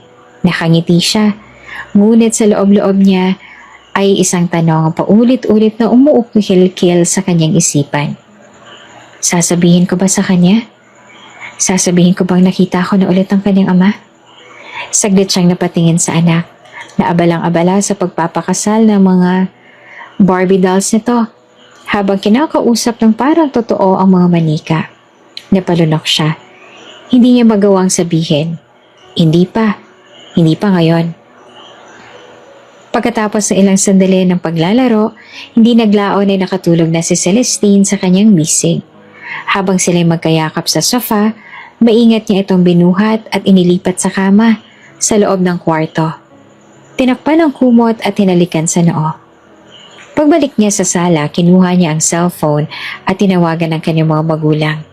Pagkasagot pa lang ng tawag, agad na nagsalita ang kanyang ina. Anak, we're so sorry. Hindi namin agad nasabi sa'yo na si Liam ang CEO ng Valmores Holdings. Tumango si Sayen kahit hindi siya nakikita sa kabilang linya. It's okay, Mom. Ayos naman ang lahat. Kalmado kami nakapag-usap. Hindi na rin ako galit. Maya-maya napatigil siya sandali bago muli nagsalita. Pero may itatanong ako. May alam ba kayo kung bakit bumagsak ang kumpanya ni Liam? May narinig akong balita pero hindi malinaw. Muling nagkaroon ng katahimikan sa linya bago marahang sumagot ang kanyang ama. Kami ang may gawa, Sayen. We pulled strings. Inalagaan namin mapunta sa iyo ang lahat ng opportunities para makuha ang kumpanya. Hindi namin kayang palampasin ang ginawa niya sa'yo noon. We wanted justice. O siguro, gantimpala? Napapikit si Sayen. Hindi niya inaasahan ang revelasyong iyon. Pero sa isang banda, hindi rin siya lubos na nagulat. You didn't have to do that. Bulong niya. Pero thank you. I know you just wanted to protect me. Always. Sagot ng kanyang ama. We love you. Pagkatapos ng tawag, dahan-dahang ibinaba ni Sayen ang cellphone sa mesa at lumapit siya sa malawak na bintana ng kondo at tumitig sa labas. Sa ibaba, tanaw ang mga ilaw ng lungsod, mga kotse, gusali at ang buhay ng mundong patuloy na umiikot. Huminga siya ng malalim. Ngayon, ang tanong ay hindi na kung paano niya haharapin si Liam. Tapos na yon. Ang tanong ay, paano niya sasabihin sa kanyang anak na nakita niya ng muli ang ama nito? At kung sasabihin niya man, handa ba siya? O baka siyang hindi pa handang harapin ang mga sagot ng bata? Nakaupo si Sayen sa head ng mahabang mesa.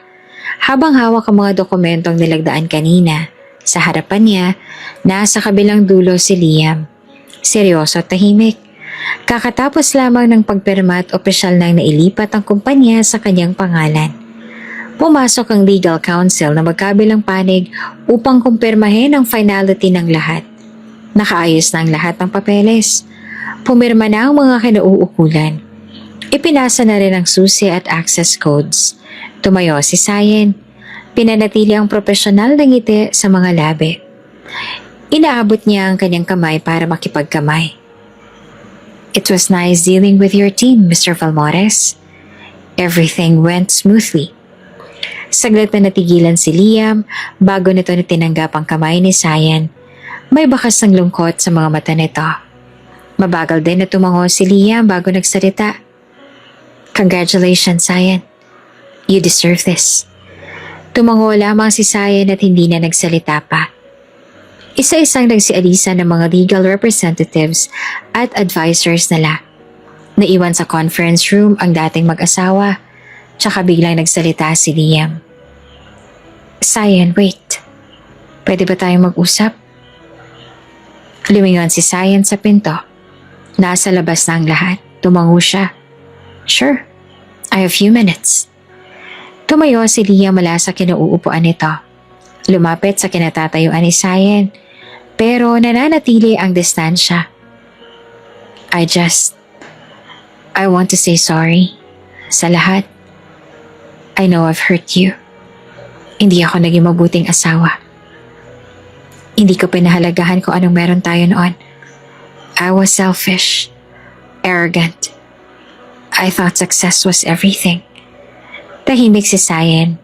Pinagbasa niya ito. Hindi na ito ang Liam na dati niyang kilala. Hindi na ang lalaking punong-puno ng yabang at kontrol.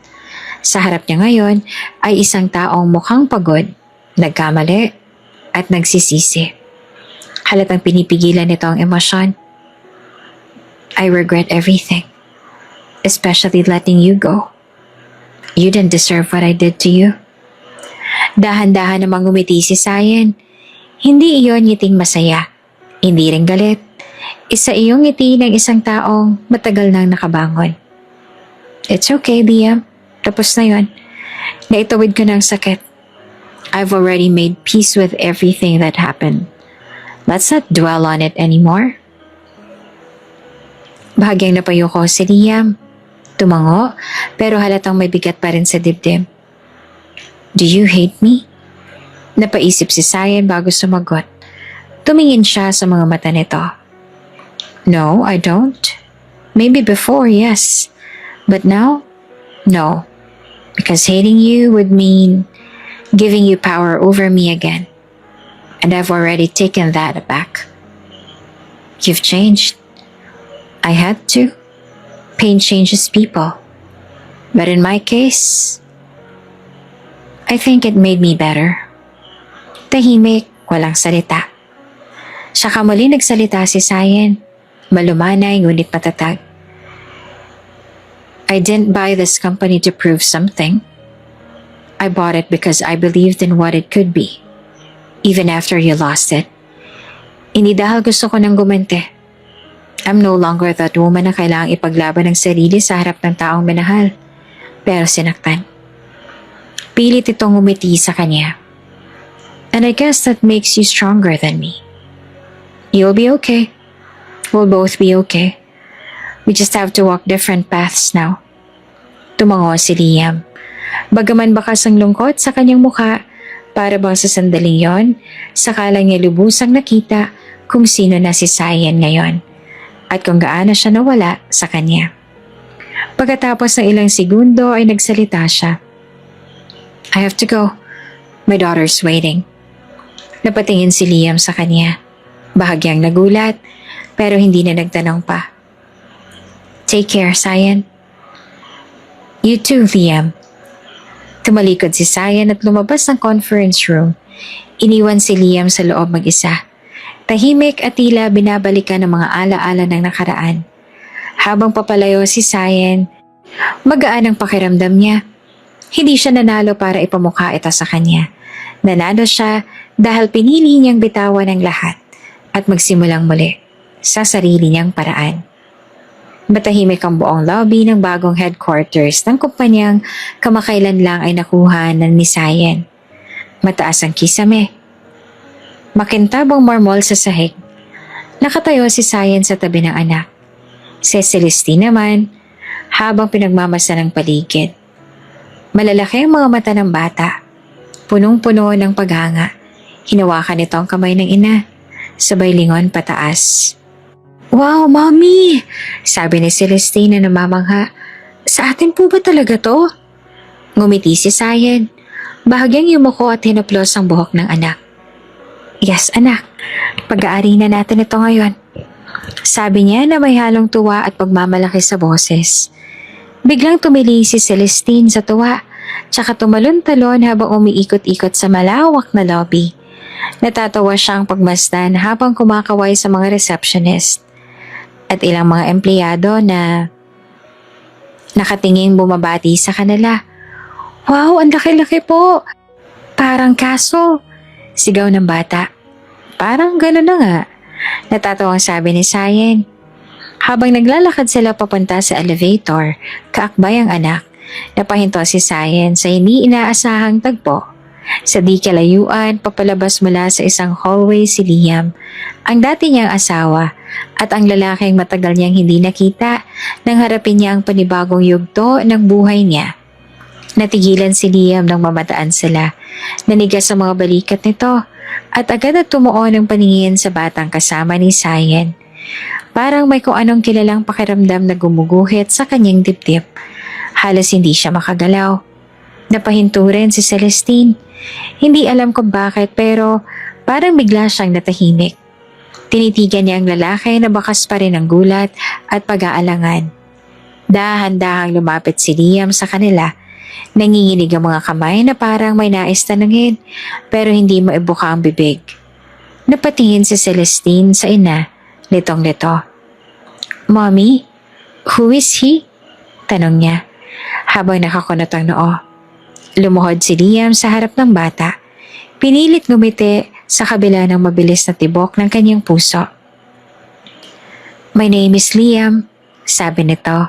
Dahan-dahan, parang takot na baka matakot ang bata. Nanlaki ang mga mata ni Celestine.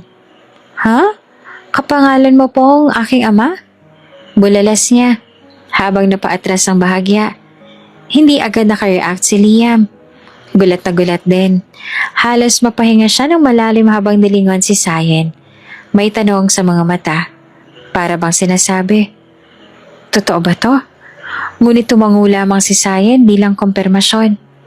Huminga ng malalim si Sayen bago muling lumapit sa anak. Celestine, sabi niya, banayad. Anak, siya ang ama mo. Muling napalingon si Celestine kay Liam. Parang hindi ito agad makapaniwala. Pero may kakaibang ningning sa mga mata niya. Ilang segundo lang lumipas ay bigla siyang yumakap sa lalaki. Masaya po ako makilala kayo, Daddy. Bulong niya habang mahigpit na yakap ang ibinigay sa dating estranghero.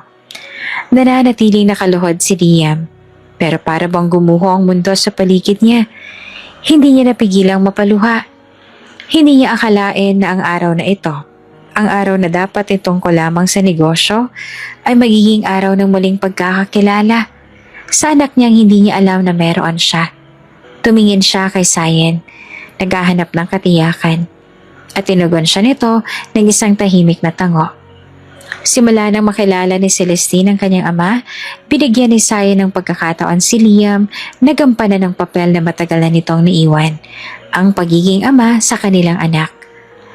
Hindi ito naging madali para sa kanya, pero alam ni Sayen na karapatan ni Celestine na makilala at makasama ang sariling ama. Gusto niyang lumaki ang kanyang anak na walang puwang sa puso nito ang sama ng loob. Ang pakiramdam na inagawan siya ng pagkakataong makilala ang taong bahagi ng kanyang pagkatao.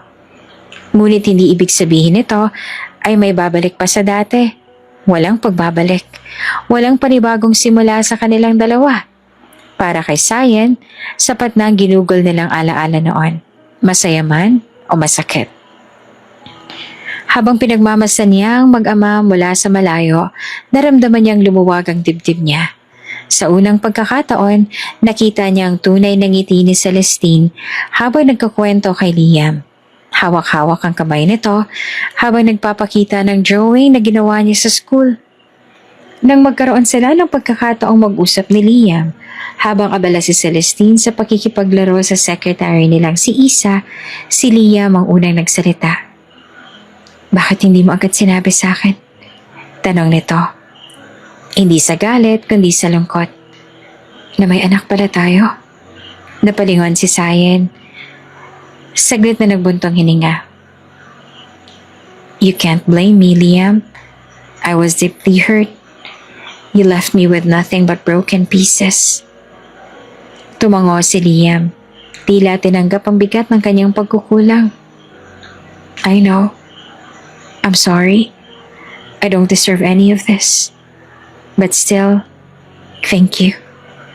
Napakunot ang noo ni Sayan. Thank you. Thank you for letting me see her. For giving me a chance to know her. She deserves it. Sagot ni Sayan. I'm not doing this for you, Liam. I'm doing this for Celestine. Because she deserves to have a father in her life. A good one.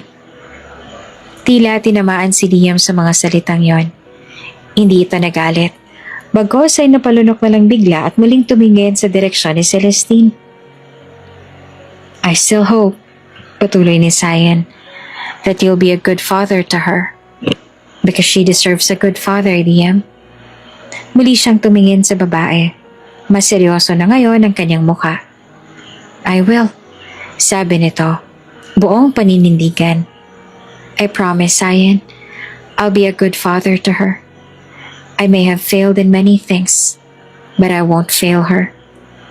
At sa unang pagkakataon kahit papaano, may kapayapaang gumapang sa puso ni Sayan. Hindi para sa kanilang dalawa, kundi para sa batang labis niyang minahal, para kay Celestine. Sa isang eleganteng restaurant sa lungsod, naganap ang muling pagkikita. Payapa ang paligid. Malambing ang musika sa background at tila ang buong ambience ay naghahanda para sa isang mahinahong pag-uusap ng nakaraan. Nasa tapat ni Sayan at ni Celestine ngayon si Doña Cleta. Matagal na rin hindi nila nakita. Maayos ang ayos ng ginang. Suot ang isang klasikong beige na bestida, ngunit hindi ito ang unang napansin ni Sayan, kundi ang kabang halata sa kilos nito. Sayan, panimula ng ginang nang may bahagyang panginginig sa boses. Gusto ko sanang humingi ng tawad sa lahat ng naging asal ko sa iyo noon.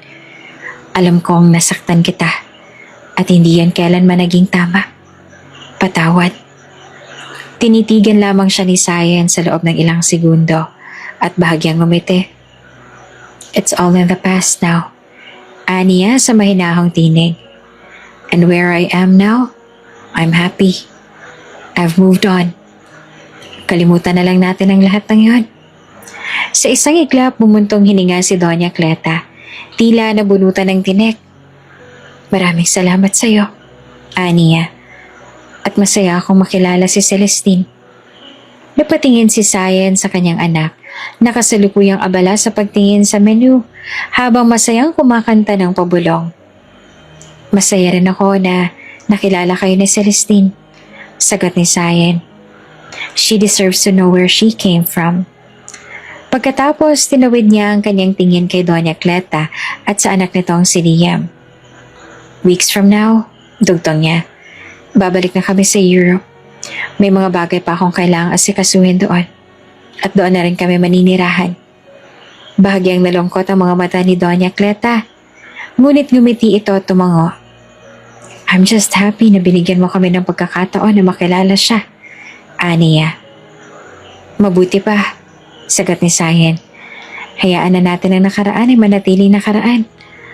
What matters now is that Celestine feels the love she deserves. Sa kabila ng mga ngitit palita ng magagandang salita, may sarili namang iniisip si Sayan sa mga sandaling yon. Kung hindi dahil sa lahat ng ginawa nila noon, marahil hindi ko mararanasan ang kapayapaan ngayon. Kung hindi nila ako sinaktan, baka hindi ko rin naisipang bumalik sa sarili kong pamilya. Hindi ko mararamdaman ang ganitong pagmamahal, ang ganitong uri ng katahimikan. And for that, I'm thankful. I learned to choose myself. Nagpaalam si Sayan ng may magaan na ngiti habang hawak-hawak ang kamay ng anak.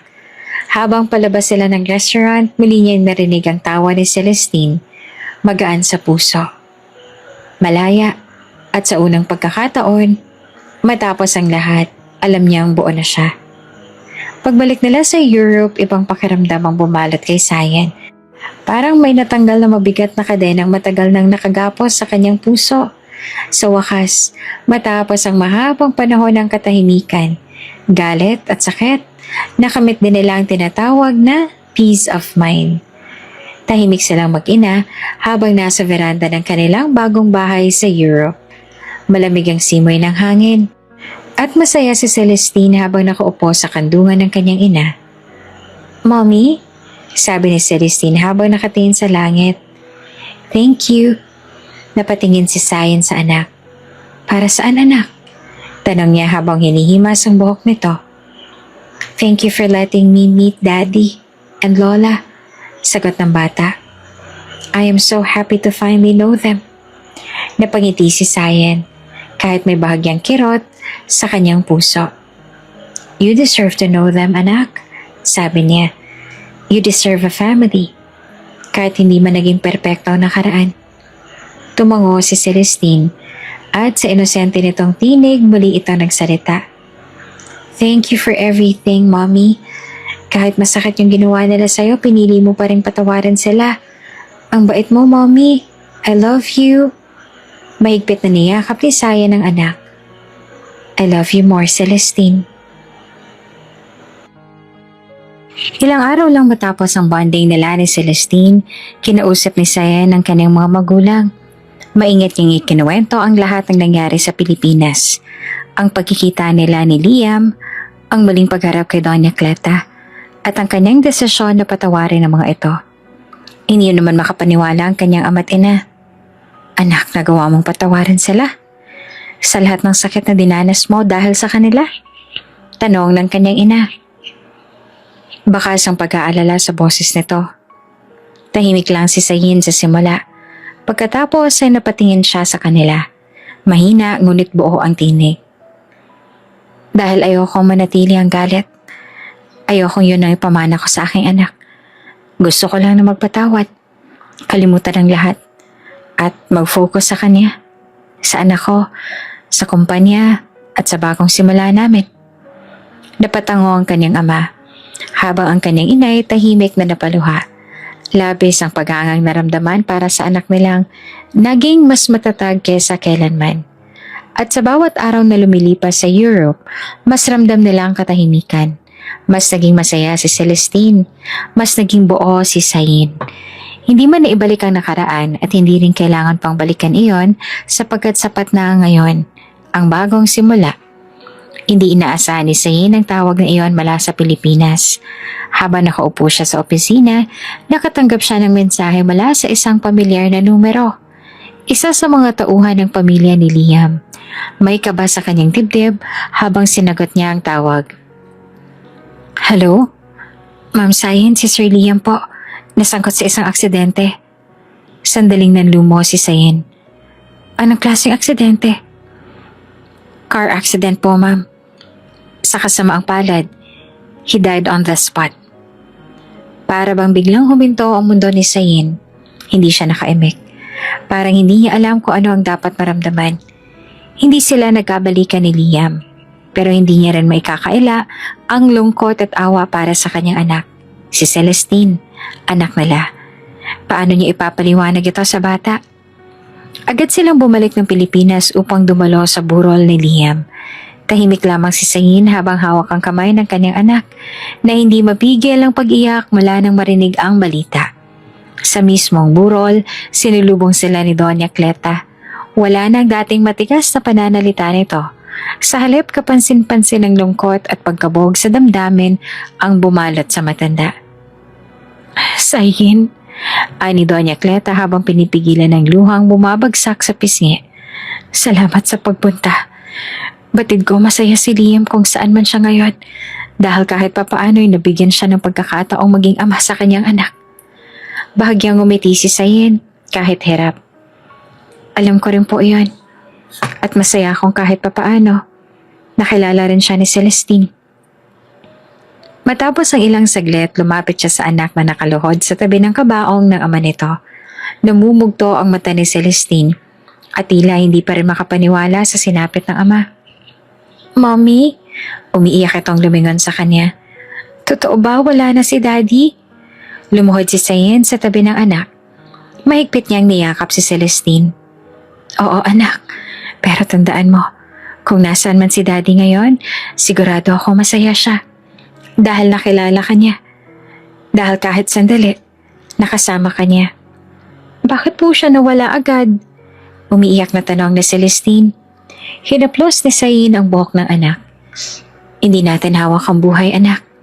Pero ang mahalaga, Alam niya kung gaano mo siyang kamahal. At kahit wala na siya, andito pa rin naman ako. Hindi kita pababayaan. I promise. Mahigpit na yumakap si Celestine sa ina. Thank you, Mommy. Napapikit si Zain habang niyiyakap ang anak. Wala na si Liam, pero nananatili ang pangakong hindi niya hahayaang maramdaman ng anak na kulang siya. Siya ang ina. At siyang tatay na rin ngayon. Mainit ang araw, ngunit tila mas malamig ang hangin sa paligid habang unti-unting bumaba ang kabaong ni Liam sa hukay. Ang paligid ay puno ng katahimikan. Tanging ang hikbi ni Celestine ang maririnig sa pagitan ng pagdasal at salitang pamamaalam. Nakahawak siya sa kamay ng kanyang ina, pero sa bawat paglapag ng lupa sa kabaong ng kanyang ama, mas lalong hindi niya napigilan ang mga luha. Yumuko si Celestine sa gilid ng hukay. Pinapanood ang bawat dakot ng lupa na ibinabagsak ng mga grave digger. Daddy, ani ang karalgal ang boses. I'm sorry po kung di tayo nagkasama ng matagal, pero salamat kasi kahit sandali nakilala ko po kayo. Lumingin siya kay Zain, huminga ng malalim at muling tumingin sa ilalim. Promise ko po, Daddy, magiging mabuting bata po ako. Magpapakabait ako kay Mommy at mag-aaral po ako mabuti. Magiging mabuting tao po ako hanggang sa paglaki, pangako po yan. Dahan-dahan siyang niyakap ni Zain mula sa likod. Mahigpit bilang pagsalo sa lahat ng lungkot na dinadala ng kanyang anak. Hinaplos niya ang buhok ni Celestine at tinalikan sa sentido. Tama na muna, anak. Mahina niyang wika. Naririnig ka ni Daddy. Sigurado ako masaya siya sa mga sinabi mo. Patuloy pa rin sa paghikbi si Celestine, ngunit pilit niyang pinipigilan ang sarili. Tiningnan niya ang kanyang mommy. Mommy, bakit ang sakit? Hindi agad nakasagot si Zain. Sa halip ay napatingin siya sa hukay. Sa kahong unti-unti nang natatabunan ng lupa. Sa isip niya, nagsimula nang magpaalam. Liam, mahirap man. Ito nang huli nating pagmamaalam. Maraming sakit ang iniwan mo. Maraming tanong na hindi mo nasagot. Pero salamat pa rin. Sa pagbabalik mo kahit sa huling sandali. Sa pagbibigay mo ng pagkakataon kay Celestine na makilala ka. Hindi mo man siya lubos na nakasama. Pero binigyan mo siya ng alaala na hindi niya makakalimutan. Ako nang bahala sa anak natin. Pangako ko, ibibigay ko sa kanyang maayos sa buhay. Masaya, payapa at buo. Hindi man kompleto sa pisikal, sisiguraduhin kong hindi niya mararamdaman ang kulang. Ako nang bahala sa kanya, Liam. Tahimik na dumaloy ang luha ni Zain sa kanyang pisngi habang iniabot ang panyo kay Celestine. Halika na anak, sabay tayo magpaalam sa daddy mo. Tumango si Celestine. Pinunasan ang kanyang luha at sabay silang lumapit sa mismong gilid ng hukay. Nagdasal sila ng tahimik. Nagsindi ng kandila at tuluyang iniwan sa lupa ang peraso ng kanilang nakaraan. Habang lumalayo sila sa sementeryo, walang salitang binitawan si Zain. Pero sa puso niya, buo ang paninindigan. Hindi na siya lilingon pa sa sakit ng kahapon. Ang mahalaga ngayon ay ang pagharap sa bukas, kasama ang anak niya, kasama si Celestine, na kahit bata pa'y nagsimulang maging matatag, matapang at puno ng pag-asa. At sa ilalim ng araw na sumisikat, alam ni Zain, isang bagong yugto ang bubuksan nilang mag-ina. Habang sila'y naglalakad sa sementeryo pabalik na sa kanilang sasakyan, bigla na lamang may isang lalaking nabundol ni Zain nang hindi sinasadya. Bahagyang natumbang dalang bukay ng lalaki. Kumalat sa sahiging ilang puting bulaklak. Ay! Gulat ni Zain na agad na umatras. I'm so sorry. Ako na po. Sabat ni Celestine sabay pulot ng ilang nalaglag na bulaklak. Maingat niyang inayos sa mga ito tsaka iniabot pabalik sa lalaki. Here po. Ngumiti ang lalaki. Isang malalim ngunit banayad ng ngiti na halos makapigil hininga. Salamat. Anito na tumango sa mag-ina. Doon pa lang napansin ni Zain ang mukha ng binata. Napakorap siya. Matangkad, maayos manamit. May suot na manipis na coat at may bitbit na card envelope. Ang mga mata nito ay mapagmasid pero kalmado. Ang buhok ay bahagyang magulo sa hangin pero tila natural lang sa kanyang kagwapuhan. Halos hindi siya makahinga sa ilang segundo. Parang eksena mula sa pelikula. Pasensya na ulit, sabi ng lalaki at muling tumango. Have a nice day. At saka ito lumakad palayo. Tahimik lang si Sayin. Sinundan niya ito ng tingin habang papalayo. Isang bahagi ng isipan niya ang gustong tawagin itong muli. Tanungin kung okay lang ba talaga o kung may nasaktan ba sa pagkakabangga o kahit simpleng, anong pangalan mo? Pero nanatili siyang tahimik. Nasa kalagitnaan siya ng pagmumuni-muni nang biglang magsalita si Celestine habang naglalakad sila paalis. Mommy, bulong nito na nakatingin pa rin sa direksyong nilakaran ng lalaki. That guy is really handsome. Parang natauhan si Sayin, napatingin siya sa anak. Sabay natawa ng mahina. Yes, sagot niya habang umiiling-iling. He really is.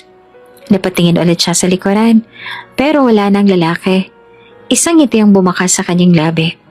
Hindi niya alam kung bakit, maaaring dahil sa isang segundong hindi inaasahang pagtatagpo, o baka dahil sa kakaibang kabog ng kanyang dibdib. Makalipas ang ilang linggo, muling bumalik ng Pilipinas sina Sayin at Celestine. Isang hiling mula sa batang nag-udyok ng kanilang pagbabalik. Mommy, can we visit Daddy's grave again? Tanong ni Celestine. Isang hapon habang pinapainit ni Sayin ang kanyang tsaa. I just want to tell him something. Walang pag-aatubili ang sagot ni Sayin. Of course anak, kung yan ang gusto mo. Nang araw na yon, nagpunta sila sa Memorial Park. Tahimik ang paligid. May iilang bumisita rin sa kanilang mga mahal sa buhay. Bitbit ni Celestine ang isang maliit na bouquet ng mga puting rosas. Paborito iyon ni Liam.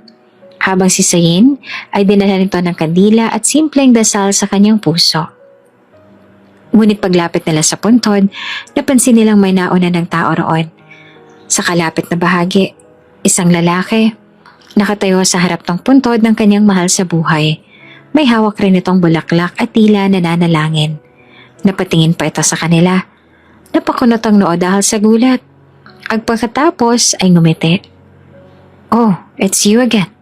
Sabi ng lalaki na tila nagulit ngunit natuwa sa muling pagkikita. Napahinto si Sayin. Nagtama ang kanilang mga mata. Sandaling katahimikan ang bumalot sa pagitan nila bago siya sumagot. Oh yes, it's us again. Muling ngumiti ang lalaki at bahagyang tumango bilang pagbate. Small world. I didn't expect to see you here. Nagpalitan sila ng ilang segundo ng katahimikan bago lumapit ng bahagya si Sayin. Hawak ang kamay ni Celestine. I'm Sayin. Mahina niyang wika, kasabay ng pag-abot ng kamay. And this is my daughter, Celestine. Tinanggap naman ito ng lalaki. Nice to finally know your names. Aniya. I'm Inigo. Inigo Valencia. Ngumiti si Sayin. Kahit bahagyang naguguluhan sa kakaibang kabog ng kanyang dibdib. Oh, nice to meet you, Inigo.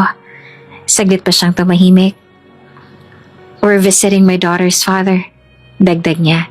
Sabay tingin sa puntod ni Liam. Tumango si Inigo. I see. I'm here to visit my parents.